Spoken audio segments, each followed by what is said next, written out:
morning, and I have Catch Me Later if you want to hear nonfiction, but we interview documentary filmmakers. We've done 85 episodes so far. All right, for today's panel, I'm just going to ask all the panelists to come out from behind the curtain, and then I'll introduce them once they get out to stage. Panelists, get out here.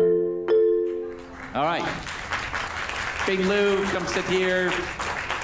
Max will sit you in the middle. David will sit, you can sit at the end. Karen, walk you here. Davo, get you between, no, you're not following any of my directions. Fine, sit where you are. Okay, it's good. All right, so here is the group. Bing Liu directed Minding the Gap, terrific film. It's played twice this week. Later, I'm going to ask each of them to just quickly summarize their film so you'll get a little bit more on them. Next to Bing is Maxim Pozdorovkin. His film is Our New President, won the Stanley Kubrick Awards last night for documentary.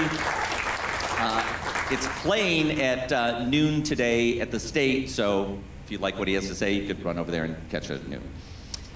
Karen Capitosto is the producer of Won't You Be My Neighbor, the film about Mr. Rogers.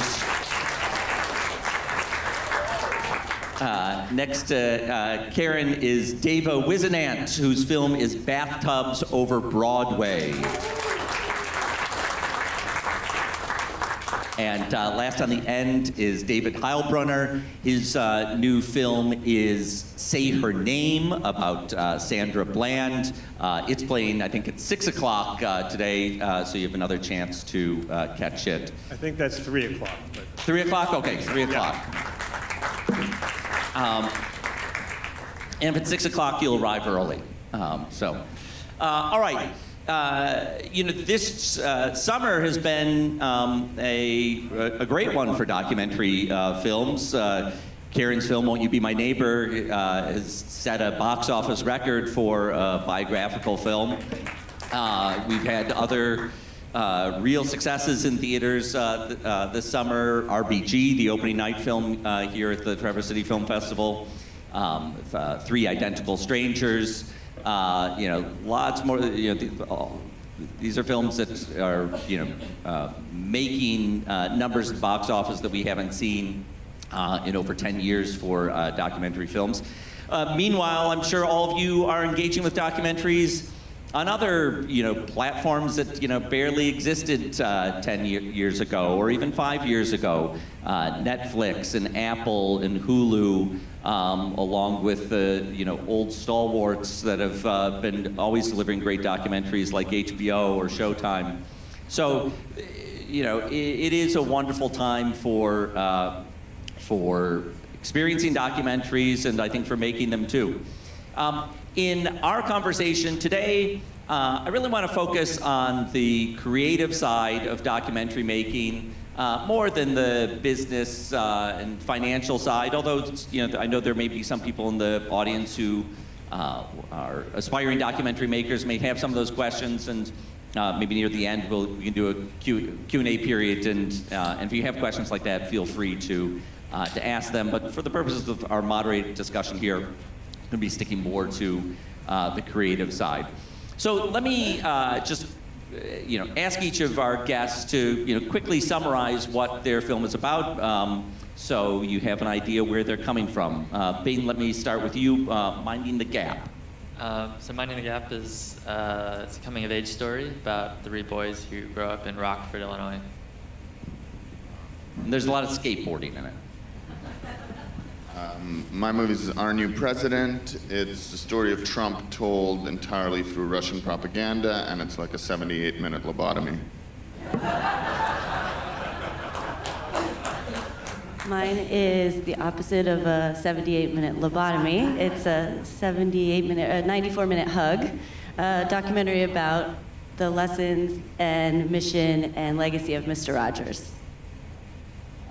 Bathtubs over Broadway is it's about a comedy writer for David Letterman who stumbles on this crazy, bizarre world of corporate musicals and becomes obsessed with, collecting these albums from these shows and meeting the people who made them. Say Her Name, The Life and Death of Sandra Bland is about the woman Sandra Bland who was pulled over by the police in Texas a few years ago and found hanged in her jail cell. And it's partly an investigative piece about, was it murder, was it suicide, and also a portrait of Sandy herself. All right. Five terrific, wide-ranging films. You know, when we talk about documentary, we're often talking about the content of the films, and rightly so. But the content wouldn't be meaningful if it wasn't for the stylistic choices that that filmmakers employ to shape their story and to deliver the kind of impact that the content has. So I want to ask each of you to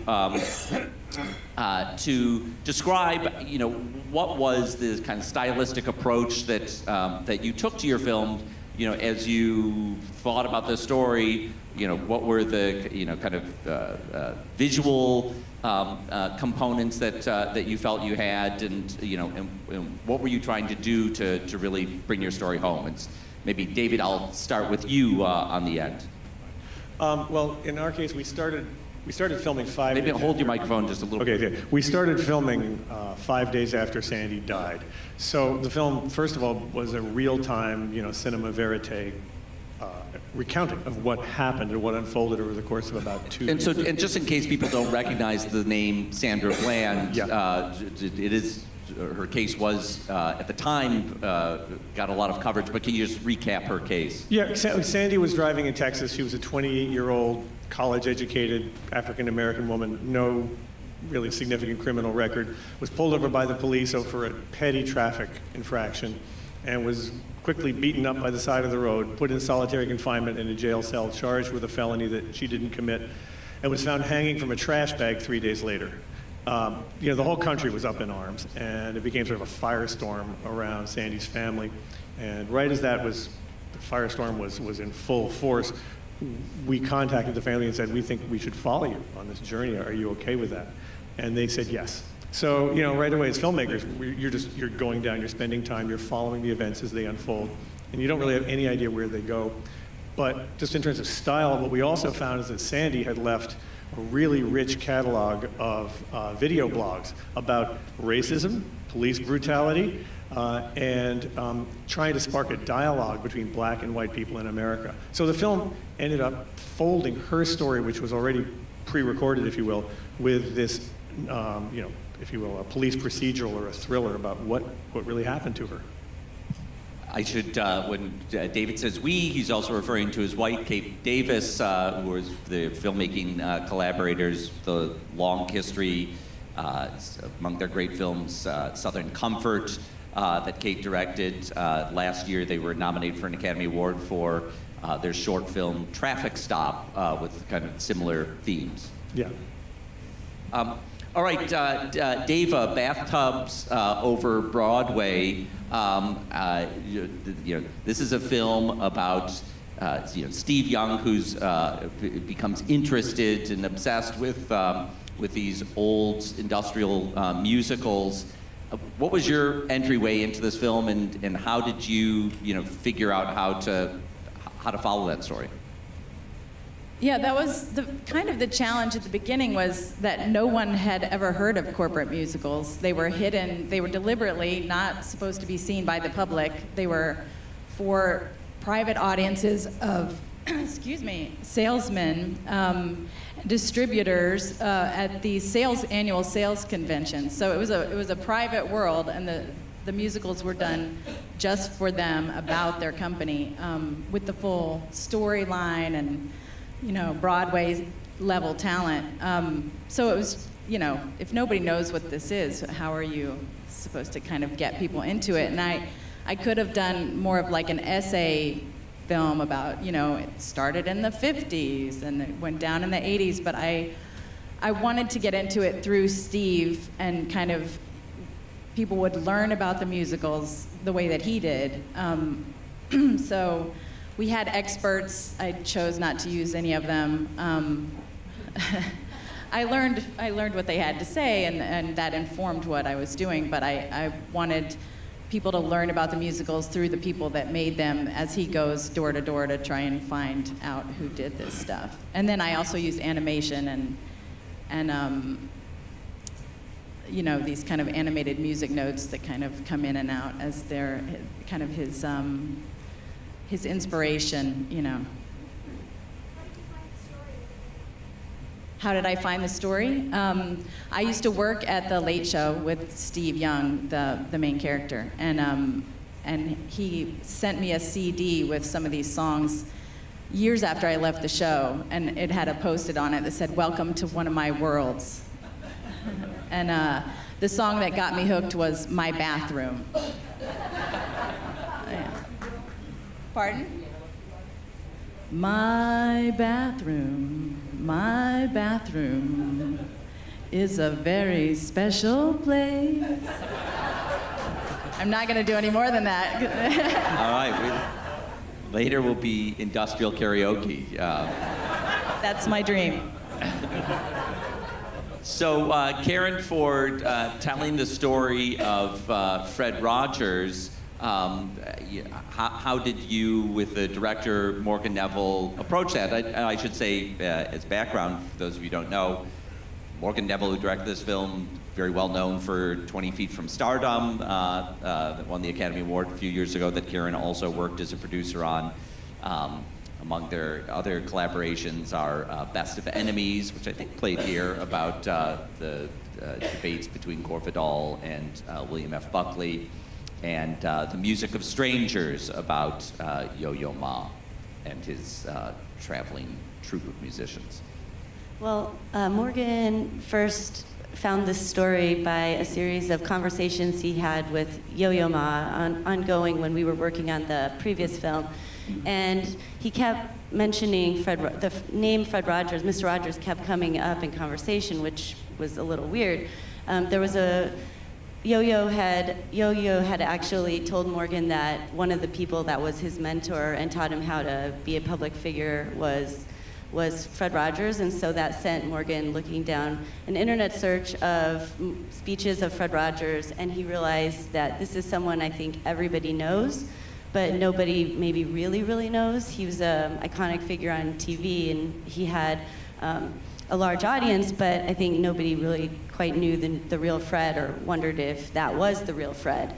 And so we decided to make exploration about his ideas. He went to the family and said, can we make a film about Fred Rogers? It's not going to be about it's not a biography of him, but it's going to be about his ideas.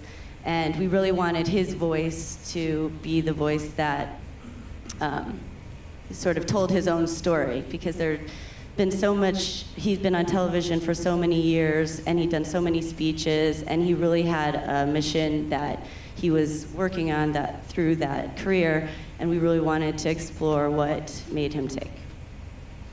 Now, your exploration was what I think of as kind of an old-fashioned archival exploration. That Fred Rogers' organization has its archives, and can you talk about what it was like accessing those archives?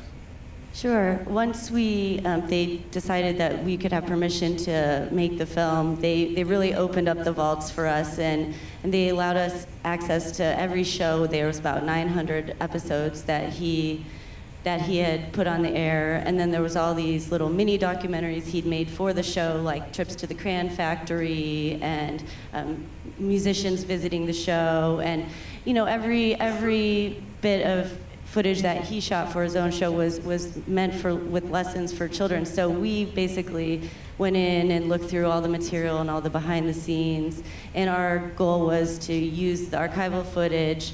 And then we did about 30 interviews with cast members and family and friends, but sort of like Davis said, we didn't end up using a lot of those interviews. They were really more to inform us to get to know Fred. We really wanted the voice of the film to be Fred's voice, so we ended up always going back to the archival footage. So Karen has assured me, going through all the footage of Fred Rogers, that if there is any dark secrets in Fred Rogers' life, she would have found them, so we can rest easy. Yes, definitely. Okay. So I wanted to kind of dwell on that for a minute with the archival process for that film, because Max's film is also an archive-driven film, but very different. Maxime, you were not able to go to the door of Russia Today, for instance, and formally request tapes from them. So in constructing our new president that is based on Russian news and propaganda and other sources, how are you compiling that?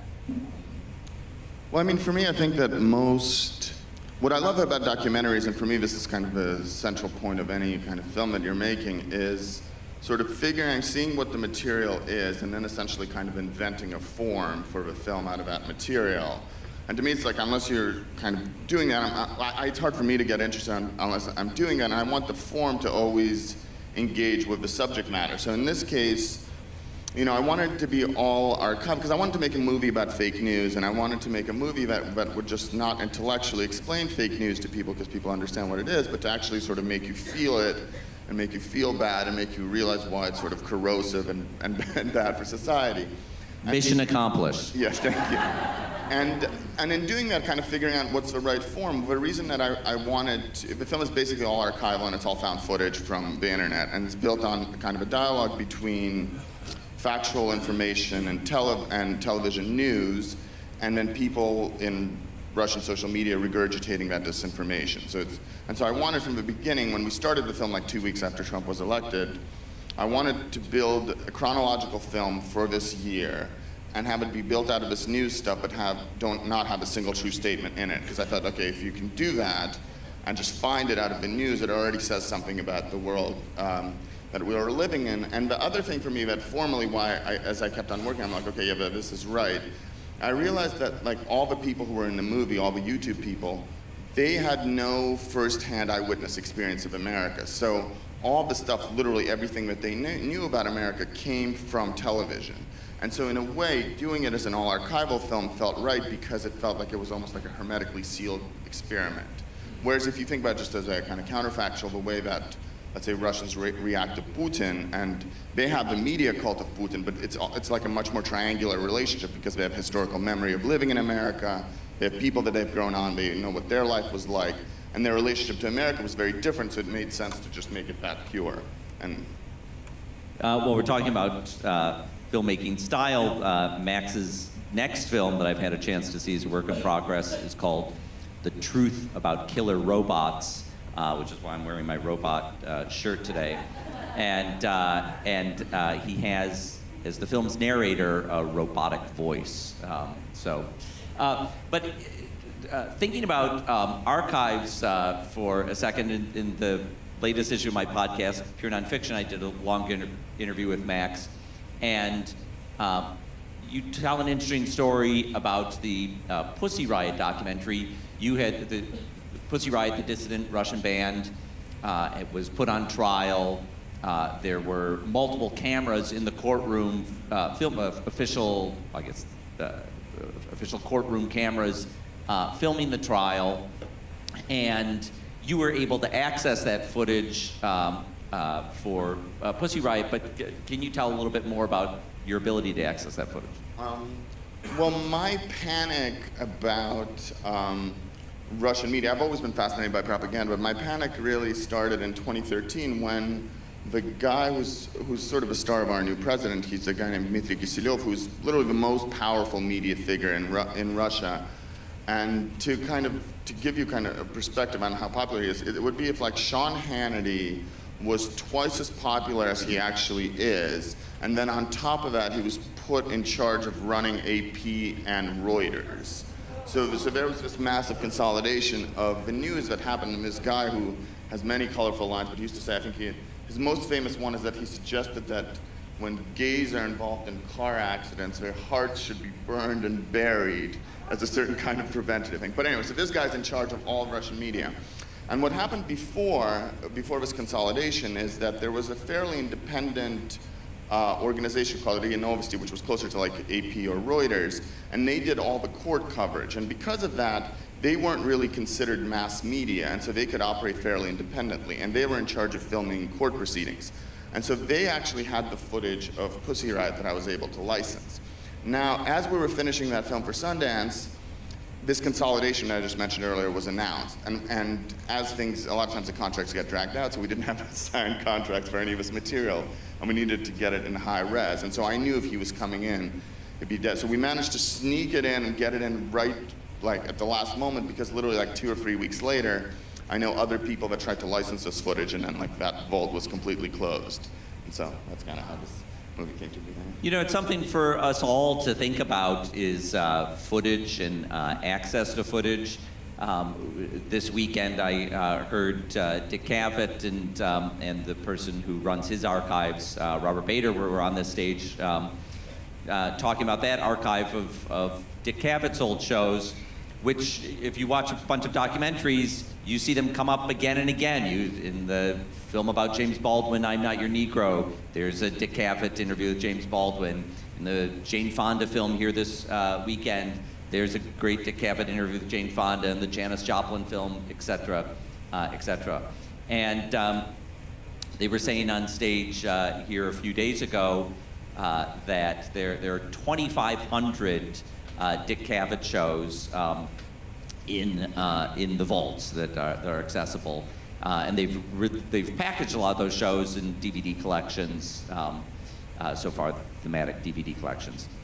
But there are 900 episodes of Dick Cavett that were erased by ABC, recycling tapes, and so you know, so many great interviews that you know that we might have are now gone.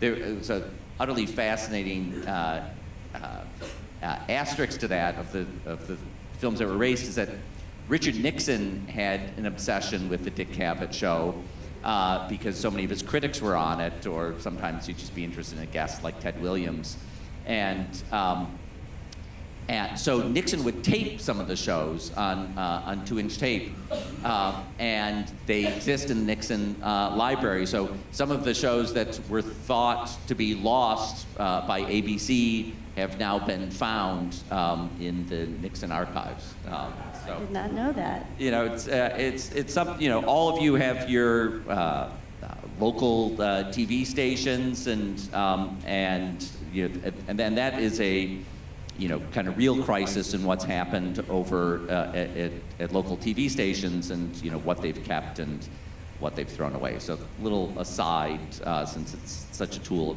of so much of this filmmaking. Bane, in your case, you're not really relying on archives except your own personal archives. You were a young skateboarder and filmed a lot. When did you start filming yourself and filming your friends skateboarding? I think I was 14. At the time, I think eBay was something that was really new, and so I found this like $200 soccer mom camera on eBay, and I saved some lunch money and borrowed some money from my mom, and that's when I started. It was mini DV tapes, but before that, I would use my friends' cameras, and that was high 8. So the film has just gone through a lot of different types of mediums, over the years. So. And the skateboard footage is kind of mesmerizing to watch as Bane and his friends wind their way through the empty streets of Rockford, Illinois. So there's that footage combined with footage you have, interviewing your friends as they kind of go through difficult periods in their 20s. What were some of the things that you kind of had to figure out about how to tell this story? I mean, my issue was, how do I tell a story about family violence and child abuse and domestic violence, but not make it seem like it's about that, have it really sneak up on you. So that was the difficulty. I think skateboarding was one of the things that felt like the sugar that was going to be, added to the spoonful of bitter medicine.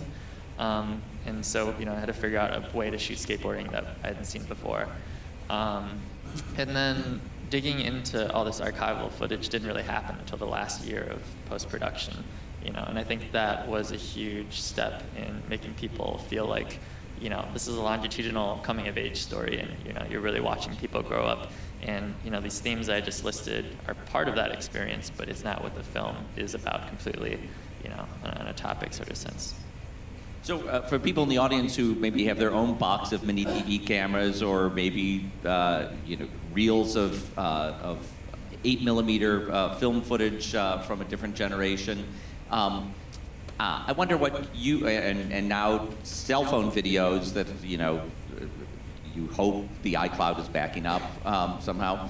I wonder if you learned any lessons about taking care of your own personal archives. I mean, not really. I was like looking through my old archival tapes, and I'm just like, sometimes I'd label them, sometimes I wouldn't. But even if I did label them, it'd be like Burger King September. I'm like, what does this mean? So it just, it was just really knowing that, and by the time I was really began minding the gap in my 20s, I kept a log of all the footage. And by that point, I was working in the camera department on other productions, where I was forced to do that as part of my job. And so I came to see the value of really, being organized. So. I want to hear from each of you how you got into documentary filmmaking in the first place, whether it was watching films or a life experience or a mentor or something else. David, you started out as a writer. What made you pivot into filmmaking? I got into documentary filmmaking out of raw jealousy.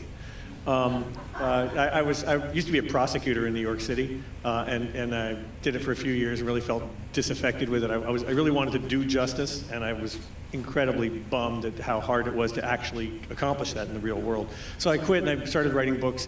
I was married to the amazing Kate Davis, who has been my film partner for 20 years now.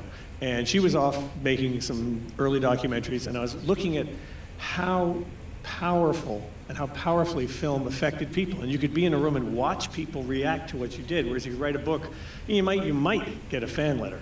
One day I had a book that did really well. It was on the front page of the Sunday Times Book Review, which is still turning brown in my mom's coffee table. What was the book? That was called Death Benefit. No, yeah, that was Death Benefit. It was a true crime. That was my attempt to be like Truman Capote.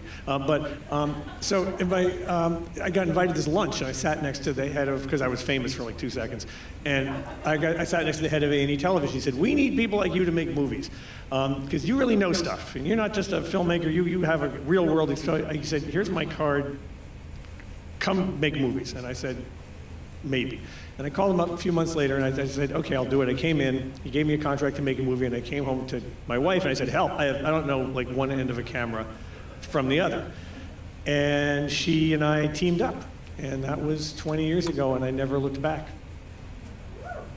That's my story. Dave, you have a background as an editor. Is Bathtubs over Broadway your first film that you directed? Yes. Yeah. What got you into editing, and what got you excited about making a documentary? Yeah, I started editing anything I could get my hands on like 20 years ago or something. It was like anything, action, sports.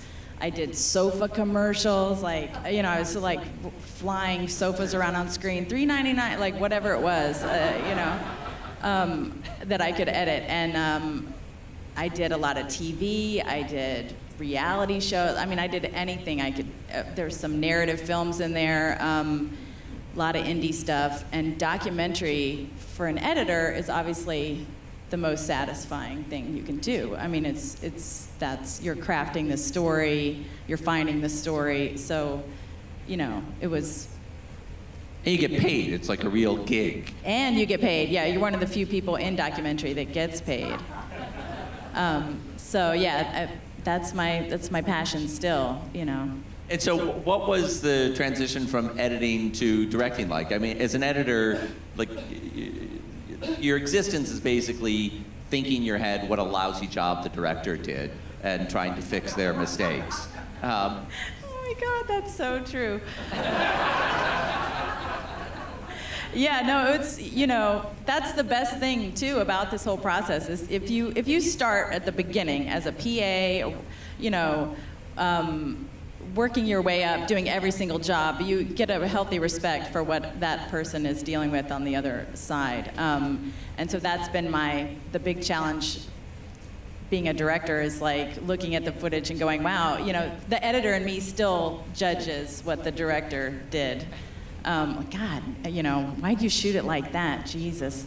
But yeah, it's more like personnel kind of stuff that was the big challenge as a director. I don't know, handling teams and emotional things that would happen with teammates and that kind of stuff. That was the big challenge, I think. Well, that's fascinating. We should come back to that. Karen, you grew up in Chicago. Now you live in Los Angeles. What set you on the path to making documentary films? Well, I actually never ended up going to film school. I was in college in Chicago at Columbia College, and I was in the program studying photography there.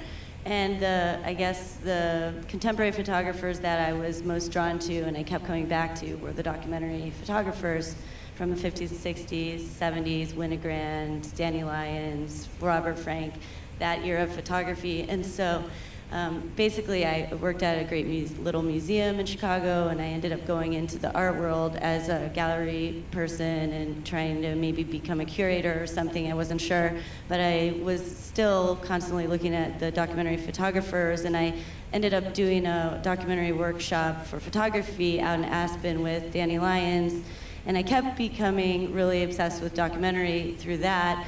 And a friend of mine, and I also realized I love talking about the artist's work, and understanding and explaining artist's work to other people, but I actually kind of think it would be fun to do it, to try and do a documentary type project. And so I paired up with a friend of mine who lived in New York, and we decided to set out on a journey to document people who'd been on The Price is Right. So this was my first documentary filmmaking attempt, and it was Film School 101. I mean, it was started in 2003, before there was really HD cameras in people's hands. So we just cobbled together friends who had a camera we could use and friends who would edit stuff, and we actually took to Craigslist, missed connections, and posted all over the country to find people who'd been on The Price is Right, and just would find 30 people in like the South, and we'd go on a week trip and interview as many people as we could. And we just made every mistake you can make, and we really learned all the lessons, and we kind of got through to the point where we had a rough cut of the film. We sent it to a festival. It screened once, so I had closure.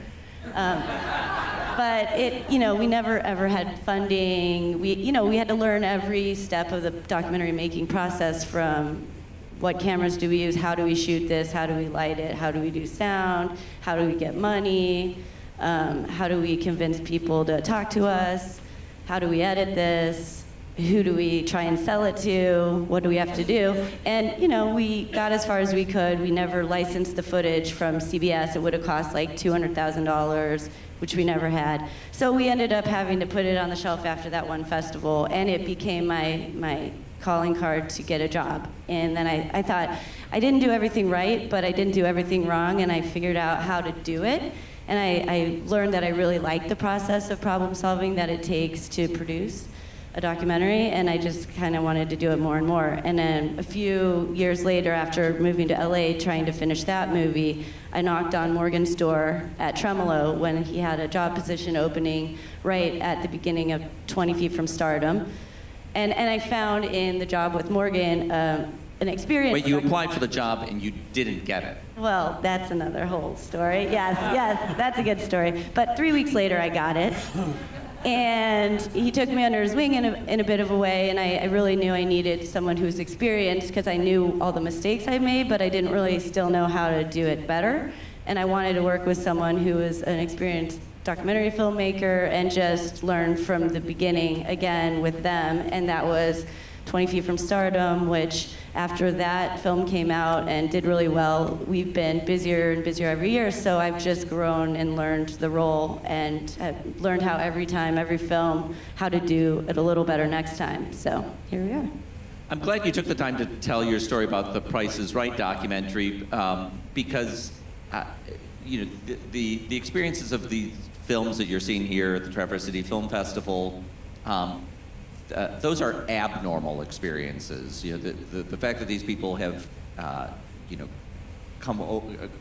overcome so many obstacles to bring their films to screen, and that some other magical things happened out of their control to make their films as special as they are.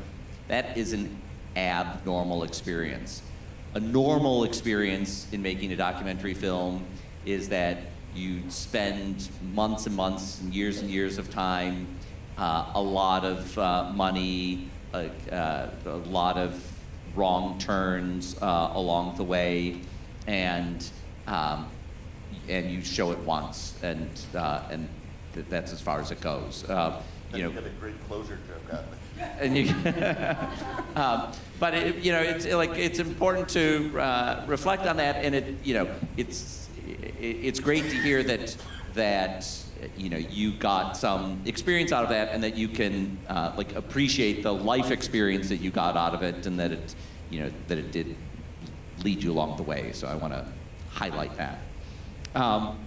Maxime, you spent the first 10 years of your life in Russia. You came to America when you were 10. You did a lot of years in academia as a student, collecting diplomas. He's got a PhD from Harvard, When did you get set on the path of making films? Well, I was born in Moscow and I lived there, and so when I came, I think for me, like watching movies and reading books was always, I was always into it, and it was for a while kind of an act of self-preservation, or it kind of became that more and more. And then when I was in college, I did weird things. I did like mathematical logic and analytic philosophy, but then I realized I was kind of going insane doing that. So I tried to switch, and then I went to grad school to do like art history, film history, and I became obsessed with a lot of early Russian film, like Dziga Vertov and people like that. And I was also just generally kind of bummed out by grad school. I thought it was really not fun. It was sort of overly professional, and for me, I just wanted to be there because I loved the stuff. So I decided to try to make a film. And with documentaries, you could sort of make it for cheap, and you can get a grant, and then you could massage that grant in various ways. And so I had that, but I couldn't get into a class for like a film class. I needed to learn. I didn't know how to do anything. I didn't go to film school. And we were trying to make a film, like a city symphony film about this town in Central Asia, this new capital city in Kazakhstan. And couldn't get into any classes, even though we were like enrolled in grad school, anywhere in Boston. And then we showed up at this, the only person that would take us was this lunatic at MIT named Joe Gibbons, who's a video artist. And we got into his class somehow, and first class, he's an hour and a half late for a 3-hour class. And his first line is, "Today I will teach you how to secretly film in doctors' offices."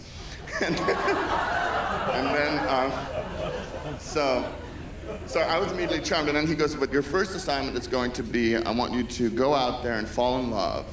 And it shouldn't be hard on this campus. And then I want you to have that end horribly. And then you can make a film about it." But anyway, so in that class, we made some short films and then ended up making this film, which we just cut for about 2 years. But it was a film called Capital. So we have Max's film about falling in love and it ending horribly. We're going to cue that right now. It's Mike's surprise. And so then we just ended up making that film and just editing it for 2 years and sort of learning just how cuts worked and how film worked when you're actually working, and again, learning all the mistakes of like all the shooting mistakes and how you can compensate them and doing that. And that was essentially my film school, just working this film and working this 200 hours of footage. And then I was in Moscow kind of pre-producing a separate film I wanted to do, a film about an arms dealer. And I'd known some of the people that were involved in Pussy Riot from when I was younger, and so then they were on trial at the time, and so for various circumstances I ended up making a movie about them and just kind of kept making. And I loved grad school, I finished, but I didn't want to teach necessarily because I just kind of enjoy working on projects and making stuff much more. So Bing, you were growing up in Rockford, Illinois. You'd gotten a camera yourself. I'm interested, coming from Rockford, because I had the experience of growing up in suburban Detroit. in the 1980s, and if the idea arrived in your head that maybe you wanted to be into film, there wasn't a whole lot of places to go to explore that. Actually, we had cable access TV stations were emerging at that time, and me and my friends got our experience on cable access TV. But I wonder for you if what your experience was is coming from Rockford, if you saw a pathway into making films, because I kind of feel like when you were coming of age a few days ago, it was a more democratized medium, and I wonder if that's true. I'm 29 years old, just to clear the room. Tell us what it's like. Yeah, I know. Yeah, well, I probably can't explain. You know the same language. So, partly I think it was an asset that I felt like the film industry in Hollywood was such a remote thing. Like I never actually thought I would be able to make a living doing it, but I think that was an asset because I was just emulating things and I was just messing around. I didn't feel like there was a wrong thing to do. I ended up getting like 3 better cameras over the course of my teenage years. Started learning photography, started experimenting with documentaries and short films.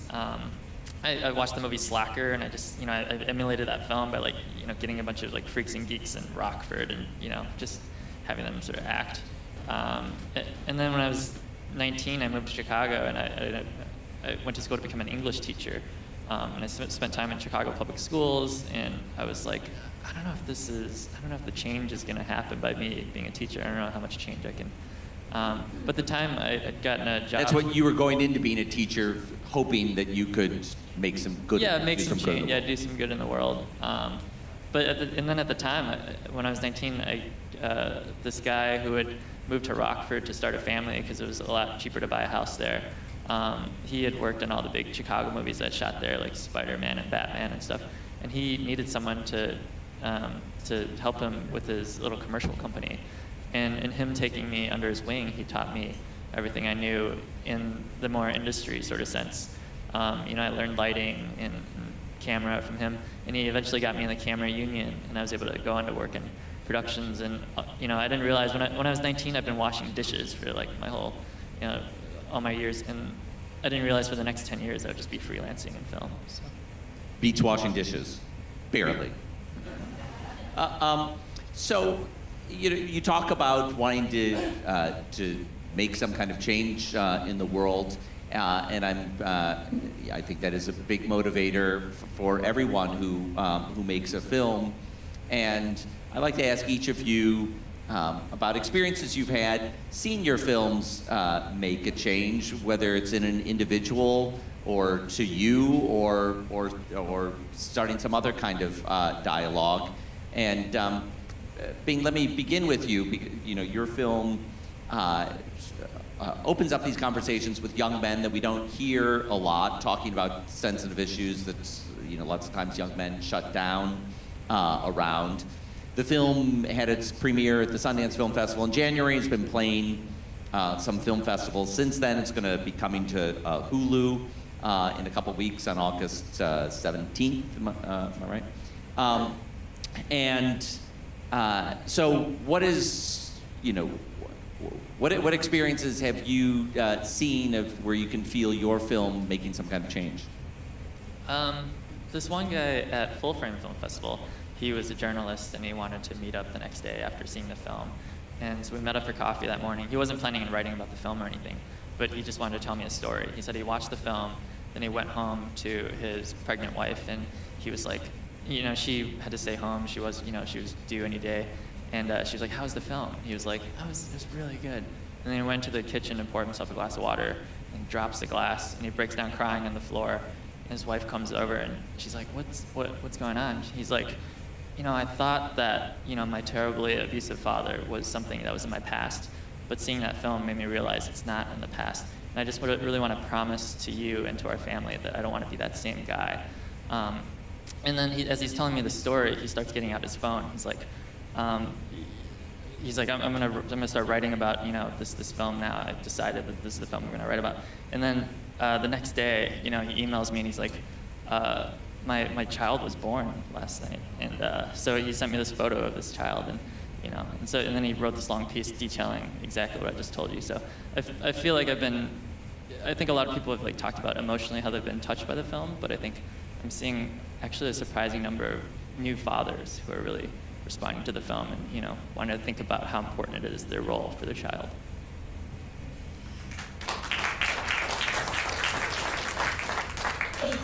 Maxine, your film also started the Sundance Film Festival in January and has been playing festivals. But I also think of your earlier film, Pussy Riot, A Punk Prayer, which I think for a lot of people, helped explain who that band was.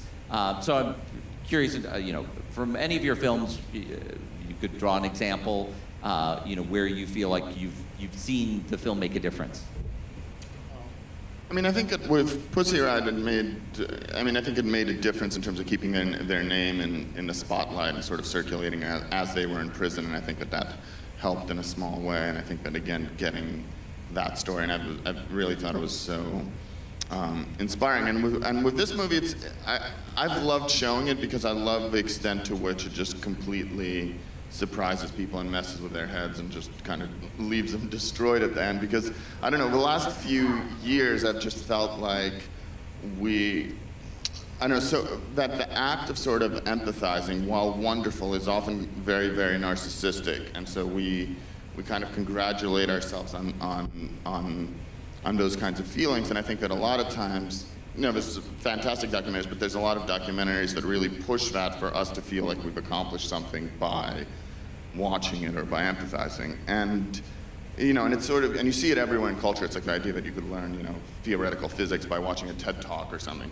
And so I wanted to do something where it upsets you. You don't know but you realize that it's something of the moment, and it's happening now, and for people to grapple with that, and to feel confused by it, and to not quite understand it, but to inhabit that world so they can kind of be more critical about just visual manipulation and how media works. And my favorite thing has been just that so many people, especially in America, when they watch it, they sort of just start reflecting even during Q&A on Fox News or whatever the hell they happen to watch, and the techniques that are used, because in my movie it's sort of an extreme dystopian endpoint of that, but all the techniques are the same and they're kind of ubiquitous. So, Karen, in the case of Won't You Be My Neighbor, that may be a kind of mother-lode film that affects people. Even Cynical Max, I saw cry through that film. But is there something that stands out to you in the way in which you've seen that film create some change in people? Yeah, I think from the very beginning, when Morgan's kind of set out to make it, it was because he felt like that was a voice that was missing in our culture today, is just the voice of civility and kindness and being kind to your neighbors. And, I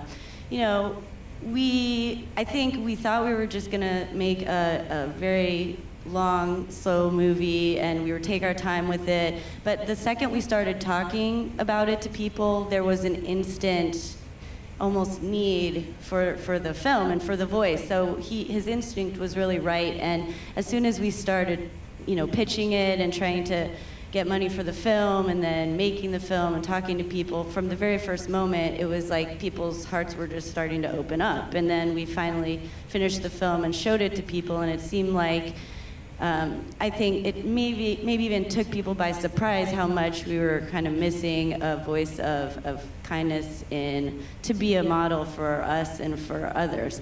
So I feel like after all the screenings we do, people, we've heard little stories of people going to the coffee shop across the street and saying, like, I need to go call my son right now and tell him how much I love him. And just, people really taking the extra time it takes to celebrate the simple acts of kindness around us. So I think I've really felt it myself and noticed it among people who are seeing the film and taking the little bit of that back out with them. And I hope it kind of keeps trickling out, and it reminds people to just do a little better out there. So, David, in Bathtubs over Broadway, it's maybe not quite as dramatic as saying out to end cycles of domestic abuse or transform the way we think about our toxic culture. But you know, but it is a film that is, you know, excavating this kind of secret history, and the lives of the people who are in it are, you know, are definitely affected. Your film had its premiere at the Tribeca Film Festival, so it's been out in the world a little bit more recently than some of these others since January. But can you talk about, you know, what you've seen, what experiences you've seen come out of that film?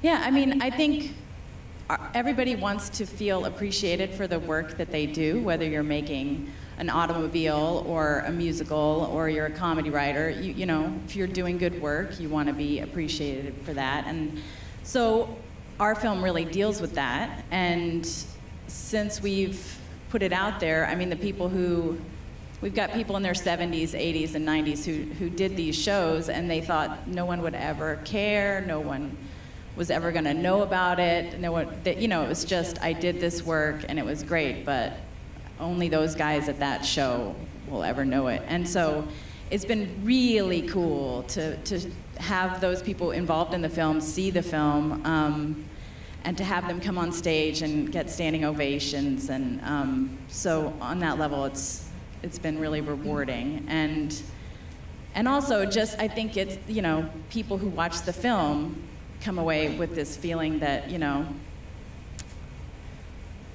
you kind of need to have this heartwarming experience every once in a while where you're sharing this moment with these people, and it's been kind of a beautiful experience in a way that I didn't expect when we first set out to make the movie. You know, it's really connecting with people on a level that I didn't expect.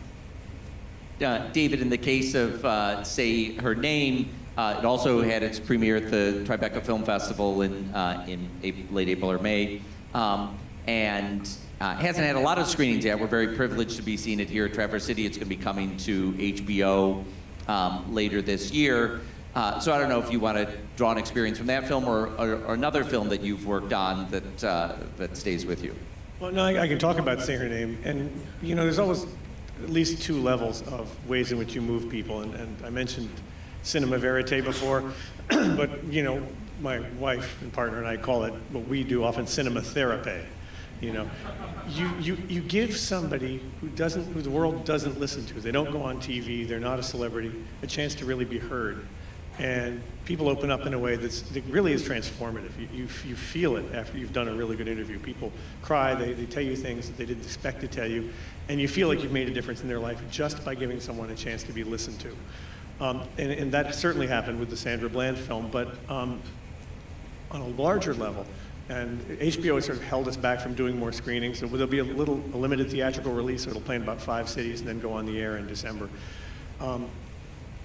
Our film is really about creating dialogue between races, between blacks and whites, and we're a mixed race team. My wife and I are obviously, I'm obviously white, my wife is too in the film. Everybody else in the film is black. And when we do Q&A, it's an optical statement of what we're trying to achieve. Sandra Bland was an amazing person, and a lot of times people who are victims of racism, police brutality, become just statistics. And Sandy was someone who left a vivid video dialogue, a vivid video bank of clips behind. And her message was, you know, white people don't have enough black friends, black people don't have enough white friends, we have to talk to each other. And when we do Q&As, and they've been really, they tend to run really long and they're really passionate, because people get a chance to really talk to each other about these extremely uncomfortable topics. So I'm hoping that this film will continue that dialogue. It seems like it's headed in that direction. We've had a lot of really great love from audiences, so, you know, fingers crossed, because it's an important subject, at least it is to us. You know, David spoke earlier about having to learn how to manage people in stepping the role of director, and I think you're mainly referring to crew and collaborators. But a big component of making a film is the relationship with the people who are in the film. and managing that relationship, which is often churning up difficult things. I want to ask each of you about your experiences with managing people who are in your films, both while you're making the films and after the films come out. That becomes a life experience for them too, the way people react to them in their films. So being in your film, besides yourself, the two principal characters are two friends of yours, also in their 20s, who go through some difficult things in their life, and the other people who are connected to them.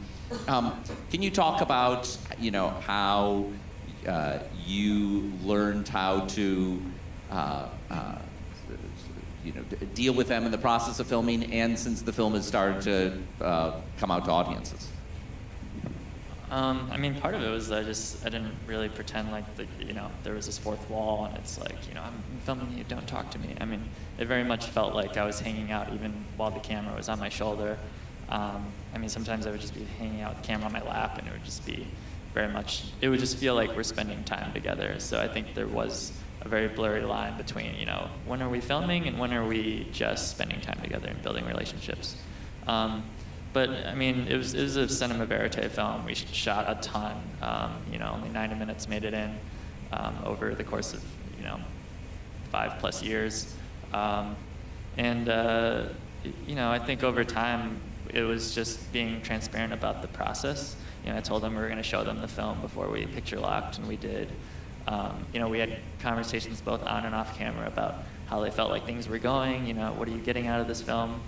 How do you feel about the stuff that I'm capturing? A lot of it, very, very much darker parts of their lives, and they would just say I'm nervous, or I'm okay with this. And so a lot of it was just conversations about the filmmaking process along the way while we were making the film. Maxime, when you were making your documentary about Pussy Riot, the women in that film were in prison. It's not like you had access to them. You had access to this footage of their trial. You only got to meet them after the film was finished and after they had gotten out of prison. What was that relationship like?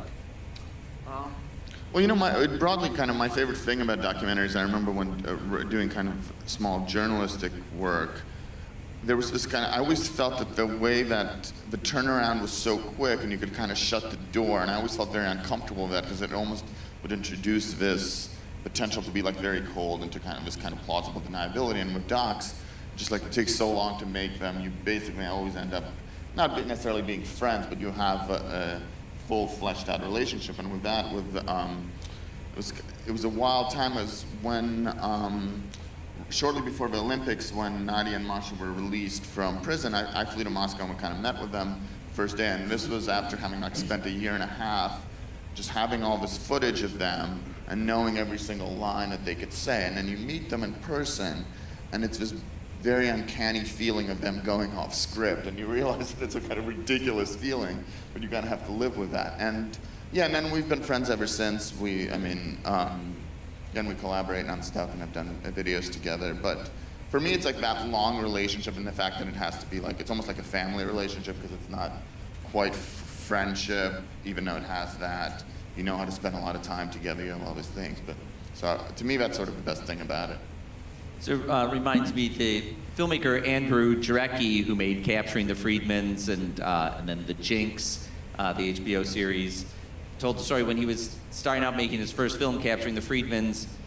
He went to some more senior documentary filmmakers to get their advice, and he went to Albert Maysles, and Albert Maysles said, it's a strange thing making a documentary film. You spend this intense period of time with people, and then you never see them again for the rest of your life.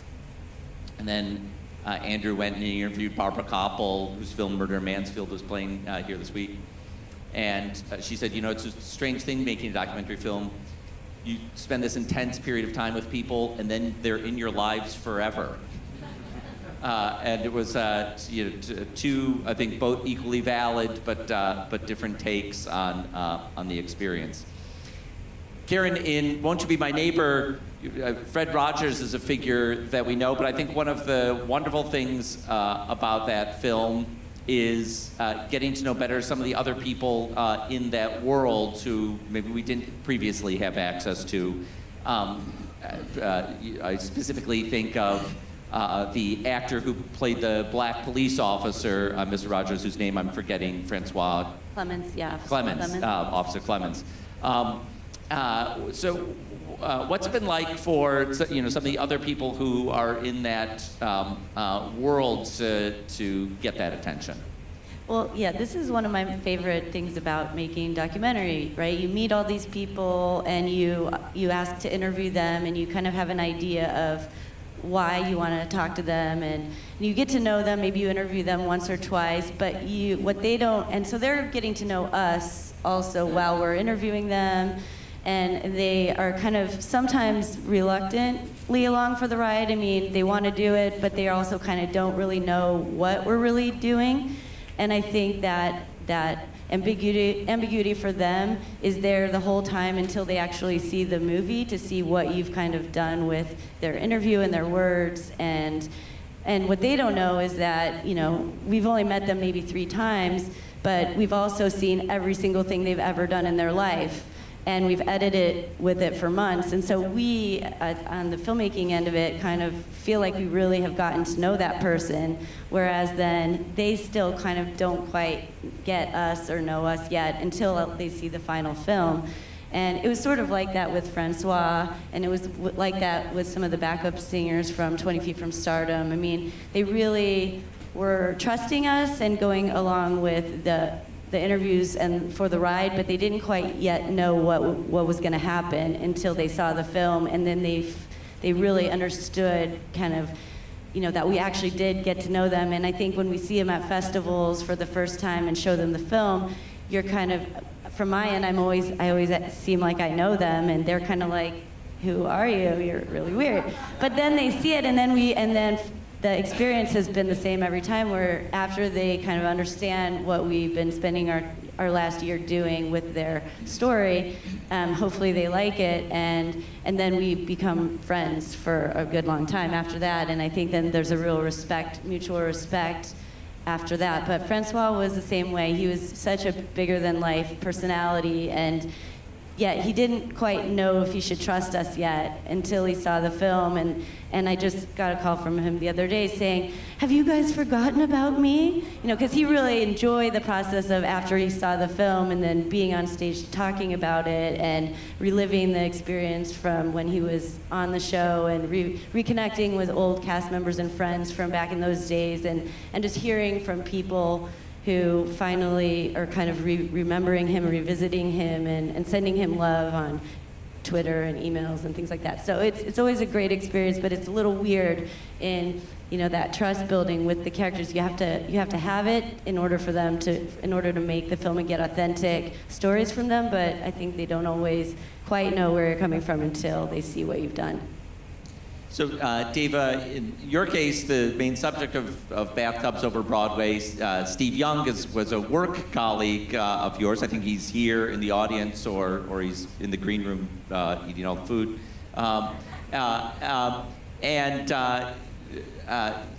What was that experience like, taking his story, taking his obsession, making a film about it?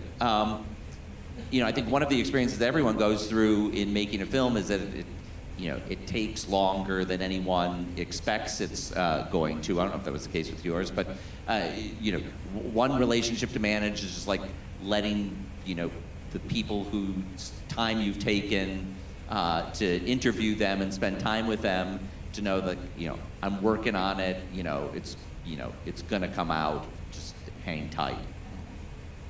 Yeah, Steve and I knew each other from The Late Show, and he had a couple of other filmmakers approach him about trying to do a documentary about this after his book came out. And I told him, if anybody's going to do this, man, it better be me.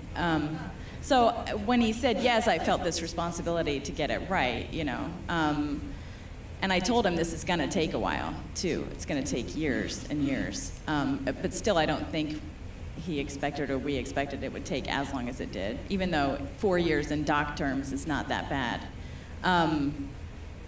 But, you know, he'd been in a writer's room for 25 years. He hadn't been out, you know, making films or anything like that. So the whole process was kind of, you know, after a while he'd be like, okay, now we're doing room tone, you know. It was like he got into the process.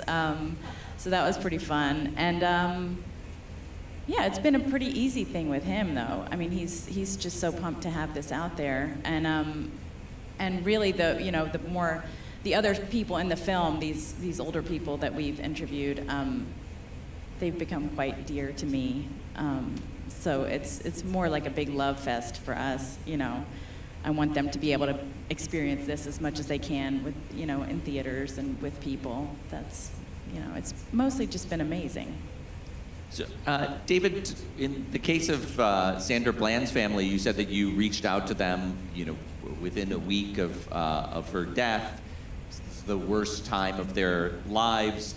Suddenly, there's a whole flurry of media attention coming at them. So, what was the process like of you know, securing their cooperation? I mean, you know, in a word, it was incredibly awkward. You're coming in, you know, first there's the race issue, right? It's an all-black family, and they feel like their daughter's been murdered by white Texas authorities, and so this white filmmaker comes in and says, hi, I want to make a movie about you, and I know you're grieving the loss of your daughter, but listen to me tell you why this film is going to be important. That was a really, really tough conversation, and the family's lawyer is a guy named Cannon Lambert. He has an ad, Get the Cannon, and he's like that. He looks like Ving Rhames, and he has a voice like James Earl Jones, and he scared the crap out of me when I went to meet. He was like, you know, what exactly do you think you're going to be doing with this film, and what if it doesn't turn out blah? And I'm just like, you know, I basically was ready to leave, but you know, I just eventually said, look at my work. You know, we're going to follow this wherever it goes. We're going to tell the truth. And this is one side of what we haven't talked about in terms of relating to subjects is what, as filmmakers, you know, you gain. It's an incredible privilege to get granted access to somebody's private grief or joys or just their life story. You know, they're going to share it with you, and they're going to let you edit it. You know, put it out on screens. I mean, that's a huge amount of trust. And in exchange for that trust, you get this intimacy with people that stays with you. And as a result, for example, Cannon and I, this guy who scared me to death, I count him as a really good friend now. When we do Q&As, you know, he'll give me a big body hug and he'll say, you know, this guy doesn't look like me, but he's my friend. And so that's, you know, for me, the other side of it's great to show your films in film festivals and get awards or whatever, but you meet people along the way who you never, ever would have met, and it's, you know, in the case of Sandra Bland, if you come see our film, these are amazing people. This is the face of Black America that you don't see nearly enough of, real role models. They're sterling folks. So that's, you know, that's the other side of relating to your film subject, is what you get back, which is a rare, you know, I consider it a privilege. So we do have a little time left in this session. I want to give an opportunity if people in the audience have questions to ask them. I see a hand up here. We have some microphones that we will bring. Do you have a microphone down here? Yeah. Bring the microphone to this woman in the front row, and then we'll get you, sir, next.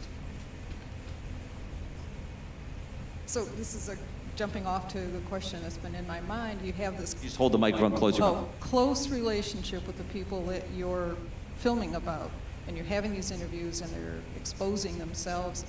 Have you had the experience of someone, after realizing all of these personal things that they've just told you that you got on film, and then they say, I can't do this, I can't let you do this?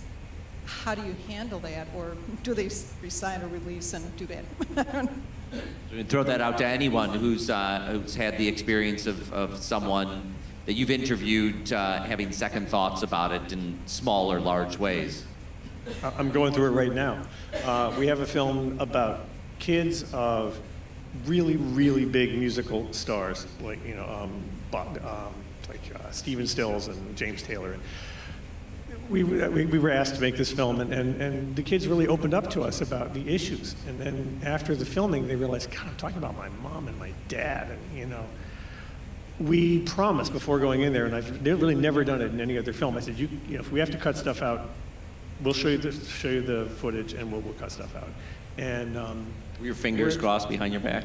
yeah. Exactly. Oh, believe me. So we made it through this, but there were a couple of scenes where they said, you know, I can't. And I said, but it's so real, you know. But they said no, and we had to respect that. And it hurts to do that because you know, as a statement, people, you know, when you expose yourself. Audiences look. The world reacts. It's actually when you're most open and vulnerable is when people go, "Yeah, that's me," but you try being that person. It's not easy. I did an interview recently with Tim Wardle, who made the film Three Identical Strangers. It's been out in theaters this summer, and he said that, you know, a kind of dirty secret of documentary filmmaking is most documentary filmmakers would never let someone make a film about their life. Totally true. There should be like another term that's sort of a documentary equivalent of a white lie, but it's not quite a white lie because it is obviously motivated by you. Like I just had this thing where I'm making a movie called The Truth About Killer Robots, and obviously if you want anyone from the robotics industry to participate in your movie, you cannot tell them that the title of the movie is that. And so, you know, Untitled Robot Project, or we had a decoy title too. Anyone else have experience? Yeah, I mean, you know, I haven't been filming with people that are, you know, huge stars. So I deal with people that are very much everyday people, wherein the filmmaker has more of the power, and so, you know, we have to think about that power. But I found, you know, that it's not like one point where there's a no. I mean, there's multiple points along the way where you're negotiating for, you know, what's going to be in the film. I mean, I was working on a high school project called America to Me. It's going to be on Stars and later this month. And all along the way, I mean, these high schoolers these days are so media literate that they understand the weight of, you know, this is going to be seen, you know, by millions of people. So there was a lot of times where they're like, I don't want you putting this in the film, but I'm going to tell you this thing. And in my head, I'm like, okay, yeah, you know, we'll talk about this later. Maybe they'll change their mind later. We'll show them the film later. And a lot of times, you know, like we show them the film. It depends on the type of story we're telling, but we show them with people that are in their trusted network of people so that they can have a grounded perspective. Because a lot of times in their heads, it's like, you know, they blow things out of proportion. It's like, oh, this should cast me in this light. But in reality, it's like, no, nobody's thinking about that. So. And I mean, in the case of your current film, Minding the Gap, I mean, one of the young men that you're filming is living through a cycle of abuse, and you know, what was it like, you know, showing him the film? Well, the one that sort of took on some abusive behaviors that were handed down to him, he thought he was going to get portrayed worse. I mean, he'd given so much to me in the course of those many years that, you know, I could have really made him look a lot worse, but I really humanized him, and I made people fall in love with him at first. Then you slowly find out more and more about him and his behaviors, and so, you know, by the end of the film, he was crying, and there was only one person that asked for something to be changed, and we thought about it, and it was like, okay, yeah, this makes sense. We could just shorten this clip. So. There's another dramatic example I can think of in this case, and that is the filmmaker Kirsten Johnson, who made a wonderful film called Camera Person that collects over 20 years of her experiences working as a camera person on other people's documentary films, including Michael Moore's Fahrenheit 9/11.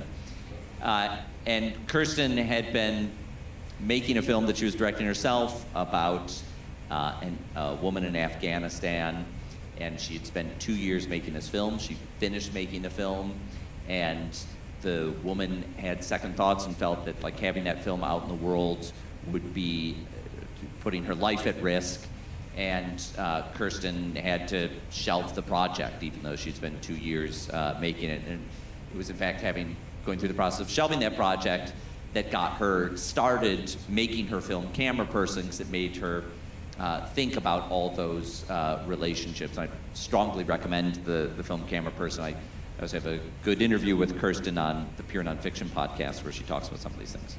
All right, there was a hand up here. This gentleman here in the third row. You give him a microphone.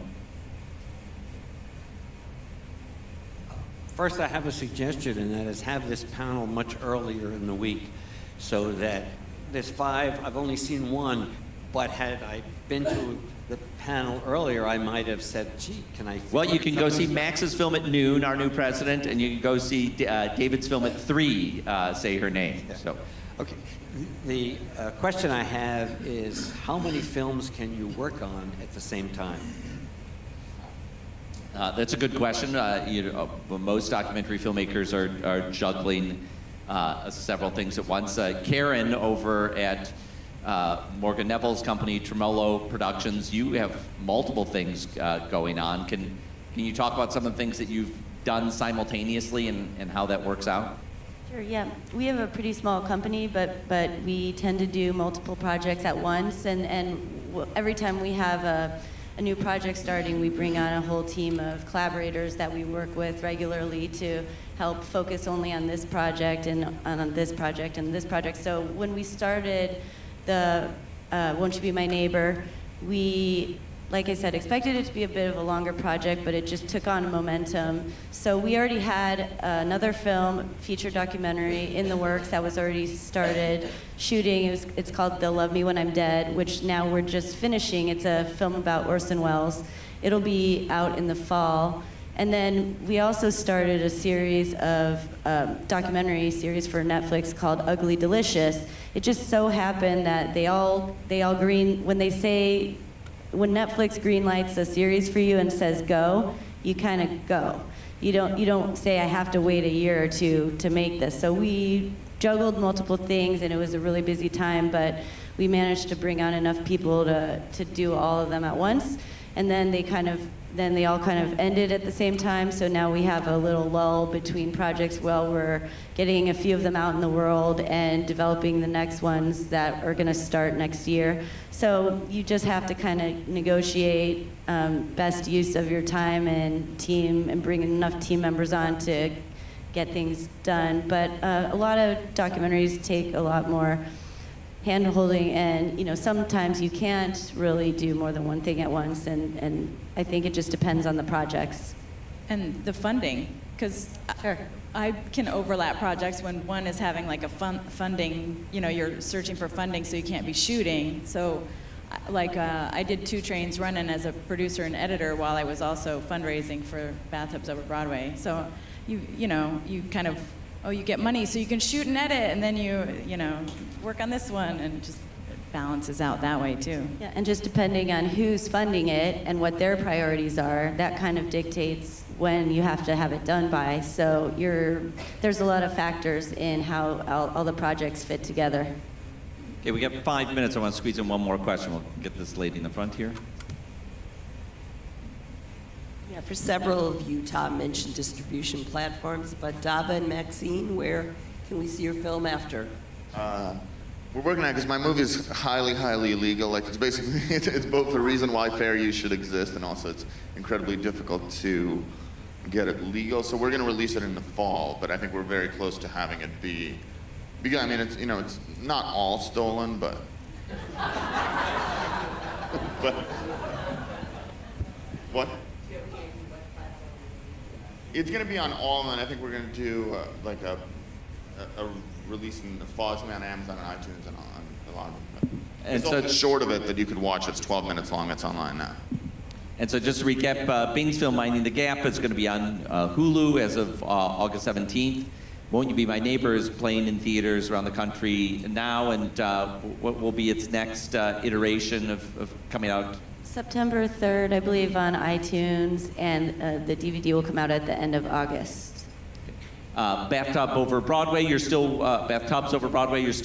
working out your distribution plans? Yes. Okay. Yeah. So hopefully it'll be on some kind of streaming service within the next year. So, maybe in theaters. and Say Her Name, the Sandra Bland story. It will be coming to HBO by the end of the year. In December, with a little theatrical in a smattering of cities around the country before. It plays at 3 o'clock. Today, our new presence is at the State Theater at noon today. So thank you very much for getting up early and coming out. Thanks especially to David Heilbrunner, Dana Wisenant, Karen Capitosto, Maxine Posterovkin, and Bing Liu.